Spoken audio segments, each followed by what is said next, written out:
नमस्कार।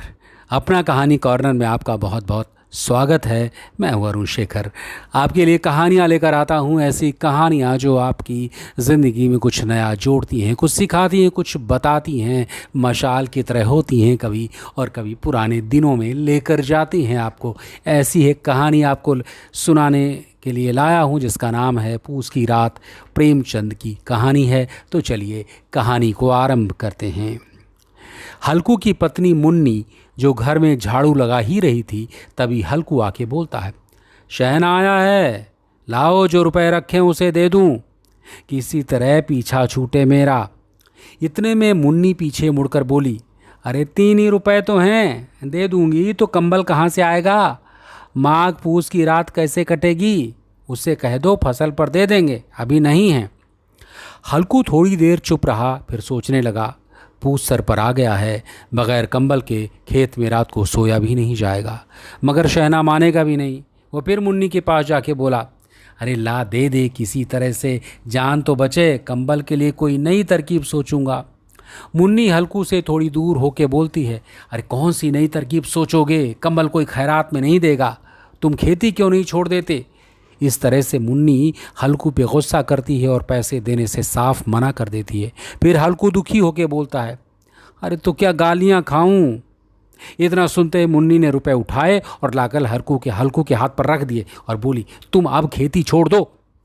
हल्कू पैसे लेके घर से निकलता है तो उसे ऐसा लगता है जैसे अपना कलेजा निकाल के देने जा रहा है। उसे कुछ समझ में नहीं आ रहा था, क्योंकि उसे एक एक पैसा काट कर 3 रुपए कंबल के लिए जमा किए थे। आखिरकार पूस की रात आ गई। आकाश के तारे भी ठिठुरते हुए दिखाई दे रहे थे। हल्कू अपने खेत के किनारे बांस के खटोले पर अपनी पुरानी चादर ओढ़े कांप रहा था। साथ में उसका कुत्ता जबरा भी पेट में मुंह डाले सर्दी से कूं कूं कर रहा था। दोनों में से किसी को नींद नहीं आ रही थी। फिर ठंड भी लग रही थी। अचानक से जबरा ने किसी जानवर की आहट पाई, जिससे वो झपट कर उठा और छपरी से बाहर आकर भूखने लगा।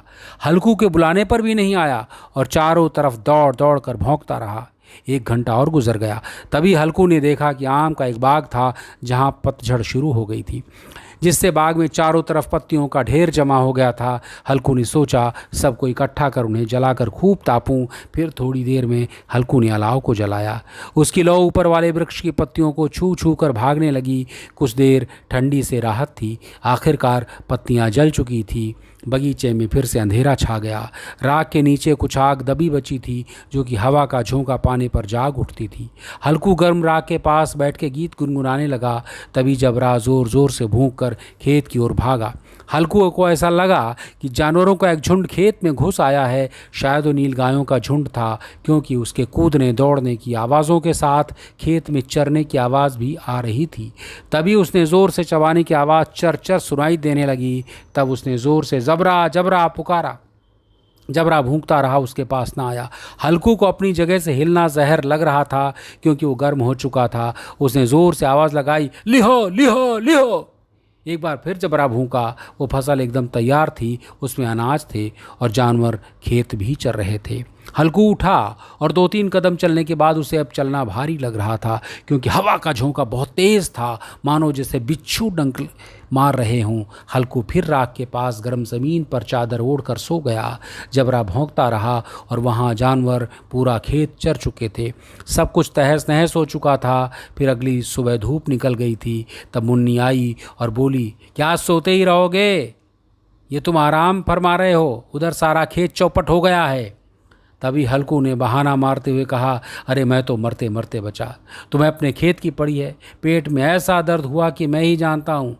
तभी दोनों खेत की ओर देखने लगे, और जहाँ एक तरफ जबरा चित लेटा हुआ था और सारी फसल नष्ट हो चुकी थी, मुन्नी के मुख पर उदासी छाई थी, पर हल्कू खुश था। तभी मुन्नी ने कहा, अब मजूरी करके मालगुजारी भरना पड़ेगा। फिर इस पर हल्कू ने खुश होते हुए कहा, कम से कम अब रात को ठंड में यहाँ सोना तो नहीं पड़ेगा। ये थी कहानी एक किसान की, भारत के एक किसान की, जो गांव में किस प्रकार अपने खेतों की रखवाली करता था। हालांकि अब ऐसी स्थितियां नहीं हैं, ये उस ज़माने की बातें हैं जब बाकी सुविधाएं नहीं थी और ऐसी स्थितियां हुआ करती थी। अब तो ना ऐसे खेत रह गए हैं, ना ऐसे गांव हैं जो हल्कू को इस तरह से ठंड में सोना पड़े। ऐसी ठंड भी हालांकि नहीं होती, लेकिन एक समय था। तो चलिए, कहानी थी प्रेमचंद की पूस की रात। और आपको कहानी कैसी लगी ज़रूर बताइएगा। चैनल को सब्सक्राइब कीजिए, लाइक कीजिए, कमेंट करके बताइए आपकी कौन सी कहानियाँ पसंद हैं। फिर मुलाकात होगी किसी नई कहानी के साथ। तब तक अपना ख्याल रखिए। नमस्कार।